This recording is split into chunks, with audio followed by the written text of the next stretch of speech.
Hello dear student, welcome. तो अभी financial analysis में भी हम लोग रेशियो वाला सम सॉल्व कर रहे हैं बच्चों लोग। ठीक है, तो ये तुम्हारा क्वेश्चन है, तो मैंने क्वेश्चन अच्छे से लिख लिया हो। अभी एकदम मस्त में ना प्यार मोहब्बत में सॉल्व करेंगे और बच्चा 12 मार्क का सम कंफर्म आता है, इसको छोड़ना नहीं है। ओके, तो अभी इधर क्या दिया आप लोगों को, छोटी सी बैलेंस शीट दिया है, इक्विटी शेयर दिया, प्रेफरेंशियल नहीं दिया, फिक्स एसेट करंट एसेट दिया, डिबेंचर क्रेडिटर दिया है और इसमें सब टाइप के सम मैंने अपलोड कर दिया। उसका तो टेंशन मत लो, मेरा नंबर सेव लोग कर लो, फ्यूचर में काम आएगा। ओके, अभी इधर बोला है अर्निंग पर शेयर निकालो, रिटर्न ऑन कैपिटल एम्प्लॉयड निकालो, डेट इक्विटी रेशियो निकालो, return on equity share holder, dividend yield ratio और अपने को net operating net profit before tax दिया है। बिफोर टैक्स मतलब टैक्स पहला माइनस करना है, फिर टैक्स रेट 50% दिया है, डिविडेंड डिक्लेयर दिया है, मार्केट प्राइस दिया है। तो सबसे पहले ढूंढेंगे अर्निंग पर शेयर। ओके, तो अर्निंग पर शेयर का आपको फॉर्मूला याद होना पड़ेगा, राइट। तो अर्निंग पर शेयर मतलब कंपनी एक शेयर के पीछे कितना कमा रही, तो प्रॉफिट आफ्टर टैक्स लेना है माइनस प्रेफरेंस डिविडेंड करना है। आपको क्या करना है, प्रेफरेंस डिविडेंड, फिर इसको डिवाइड करेंगे नंबर ऑफ इक्विटी शेयर से। पर जो अपने को जो प्रॉफिट अवेलेबल है ना, ये बिफोर है, मतलब ये अपने को earning before interest and tax है। तो कितना दिया है, 5,60,000। तो इधर मैं पहले 5,60,000 लिखूंगा, उसमें से इंटरेस्ट माइनस करूंगा। क्या माइनस करूंगा, इंटरेस्ट। पर इंटरेस्ट तो इधर दिया नहीं है। इंटरेस्ट ये होता है बच्चा, डिबेंचर मतलब लोन होता है, कर्जा। तो 4 लाख पे 8% तुम्हारा इंटरेस्ट हो गया। ओके, 4 लाख पे 8% क्या हो जाएगा, तुम्हारा इंटरेस्ट हो जाएगा। मतलब इंटरेस्ट भी माइनस करना पड़ता है। फिलहाल ऐसा कुछ करने की जरूरत नहीं है। और सबसे पहले क्या दिया, मेन बात तो टैक्स निकालने का है। तो टैक्स कितना परसेंट है, 50% है। तो पहले इंटरेस्ट निकालता हूँ, 4 लाख पे 8%, दैट इज 32,000। कितना आ जाएगा, 32,000। तो राइट, तो अभी जो अमाउंट है ना ये 5,60,000, वो अपना अर्निंग बिफोर टैक्स है 5,60,000। ओके, तो अभी टैक्स कितना परसेंट बोला है, 50%। तो 5,60,000 पे 50% टैक्स निकालेंगे। तो 5,60,000 का आधा आधा आधा बोलेगा तो 2,80,000 हो जाएगा। और इसमें से माइनस करेंगे तो अपने को 2,80,000 मिलेगा। इसको बोलेंगे अर्निंग आफ्टर टैक्स या प्रॉफिट आफ्टर टैक्स। तो अर्निंग पर शेयर के लिए अपने को प्रॉफिट आफ्टर टैक्स चाहिए, जो आया तुम्हारा 2,80,000।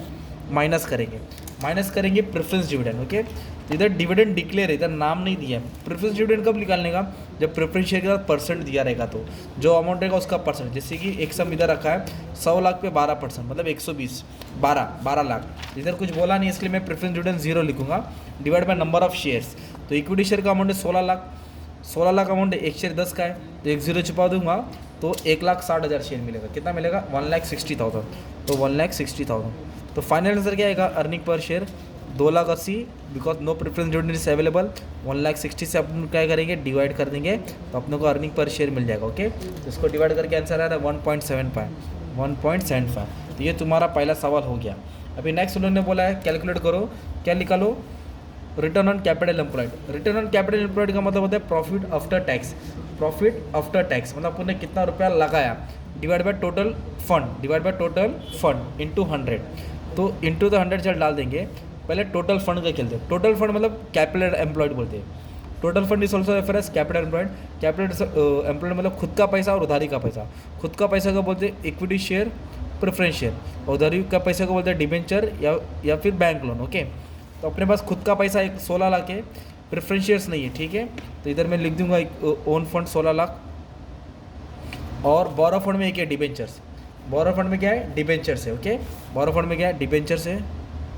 और रिजर्व सरप्लस भी आएगा, क्या आएगा तुम्हारा, रिजर्व सरप्लस। जमा किया पैसा ना भाई, इसको क्यों छोड़ने का।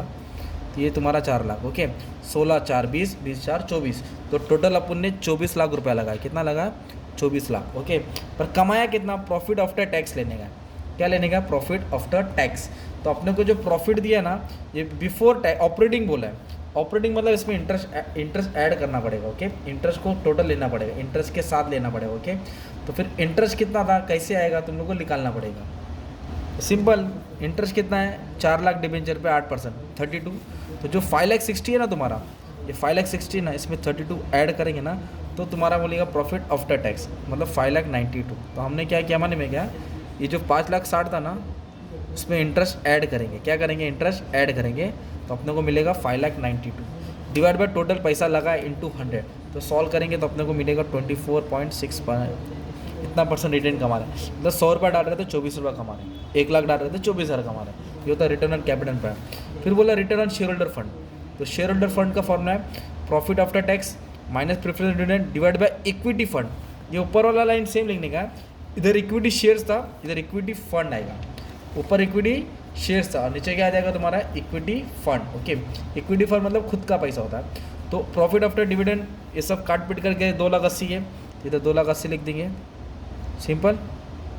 इक्विटी फंड मतलब यही होता है, ओन फंड को क्या बोलेंगे, इक्विटी फंड, मतलब इक्विटी शेयर्स और रिजर्व सरप्लस। ओके, ये दो है ना, ये दो, ये इक्विटी फंड होता है बच्चा, इक्विटी शेयर्स और रिजर्व सरप्लस, ये खुद का पैसा होता है, प्रेफरेंस शेयर्स नहीं लेते, वो बाहर का होता है। तो कितना, 16 और 4 20 लाख हो जाएगा। तो 20 लाख खुद का लगाया, 2,80,000 कमाया, तो कितना रिटर्न परसेंट कमाया, 14% रिटर्न कमाया। ओके, ये शेयर होल्डर को इतना रिटर्न मिल रहा है। फिर उन्होंने बोला डेप इक्विटी रेशियो, डेप का मतलब कर्जा होता है, इक्विटी मतलब खुद का पैसा। तो बोरो फंड तुमको मालूम है, डिबेंचर्स और बैंक लोन का।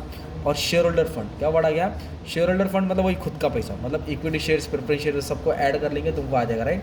तो इधर अपना क्या दिया, कुछ नहीं भाई बच्चा, मोबाइल गिर गया है, ओके, भूकंप आ गया था होता रहता है, आ जाओ। तो डिबेंचर्स कितना, 4 लाख, मतलब खुद का कितना और उधारी का कितना है। तो इक्विटी फंड वही तुम्हारा शेयर होल्डर फंड हो गया 20 लाख, 1 2 3 4 5 6। और बोरो फंड कितना कर्जा लिया था, 4 लाख, मतलब 20 लाख में 4 लाख कर्जा लिया है, 20 लाख में 4 लाख कर्जा लिया। ओके, इंटू 100 डालेगा तो भी चलेगा, नहीं डाला तो भी चलेगा। तो इंटू 100 डाला मतलब 20% ये हो गया। ओके, मतलब खुद के पैसे में खुद का 20 का है और 4 लाख बाहर का, मतलब ये 4 लाख, ये 20 1:5, उसको 20% ही बोलते हैं। ओके, मतलब हमने जितना 20 लाख डाला है और अलग से 4 लाख भी लिया। ओके, लास्ट क्या बोला है, डिविडेंड यील्ड रेशियो, मतलब कितना डिविडेंड मिल रहा है। तो डिविडेंड रेशियो का formula dividend divide by market price into 100। पर अपने पास क्वेश्चन में मार्केट प्राइस दिया 25, भाई फॉर्मूला वाला समय याद करना पड़ेगा। पर डिविडेंड पर शेयर नहीं दिया, डिविडेंड का अमाउंट दिया है। ओके, डिविडेंड कितना कंपनी ने दी, 2,40,000, तो एक शेयर के पीछे कितना डिविडेंड दी वो नहीं दिया। तो अपने को डिविडेंड पर शेयर ढूंढना पड़ेगा, तब जाके मालूम पड़ेगा कि कंपनी कितना % डिविडेंड दे रही है। तो टोटल डिविडेंड कितना था, अमाउंट 2,40,000 था, और डिवाइड किससे करेंगे, नंबर ऑफ शेयर्स। 2,40,000 अमाउंट है और एक शेयर की टोटल शेयर कितना है, 16 लाख है ना, तो नंबर ऑफ शेयर है 16, 1,60,000 शेयर। बहुत घुमा के दिया लेसन यार, 1 0 छुपा दो नंबर ऑफ शेयर मिलेगा, 1 0 छुपा दो नंबर ऑफ शेयर मिलेगा, मतलब 1,60,000 शेयर है। इतना रुपया कंपनी ने डिविडेंड बांटी, और कंपनी का इक्विटी शेयर कितना, 1,60,000, ये जो लिया था ना इक्विटी शेयर्स वही है भाई। अब इसको डिवाइड करेंगे, एक डिविडेंड कितना हो गया, 1.5, मतलब कंपनी एक शेयर के पीछे 1.5 डिविडेंड दे रही है। ओके, तो कैसे है, ये जो डिविडेंड का अमाउंट है ना, डिविडेंड का अमाउंट, इसको नंबर ऑफ शेयर से डिवाइड किया, नंबर ऑफ शेयर कितना, 1,60,000। ओके, तो एक डिविडेंड कितना दी कंपनी, एक शेयर के वजह 1.5, और मार्केट प्राइस कितना है, 25 रुपये। तो कंपनी कितना डिविडेंड रेशियो प्रोवाइड कर रही है, 6%, मतलब 6% अच्छा खासा डिविडेंड दे रही है। ओके, अगर एक शेयर 25 का खरीदेंगे तो 1.5 रुपये तुमको डिविडेंड मिलेगा साल का, डिविडेंड कंपनी साल का ही देती है। तो ऐसा बच्चा घुमा फिरा के सम आया था भाई, कोशिश तो किया हो, आप लोग भी ट्राई कर लेना, प्रैक्टिस कर लेना। और ये भी सम ऐसा है, ये भी अपलोड कर दूँगा तुम्हारे लिए लेक्चर रिकॉर्ड करके। बाकी म्यूचुअल फंड का जितना भी टॉपिक था सब अपलोड कर दिया हो, कुछ भी डाउट है अच्छे से पढ़ लो। अगर वीडियो सॉल्यूशन चाहिए पूरा बुक का तो ये नंबर पे मैसेज कर दो, आप प्यार से गुरु दक्षिणा पे कर देना, सब सॉल्यूशन सेंड कर देना, सब बना के रखो। Thank you very much, all the best for exam.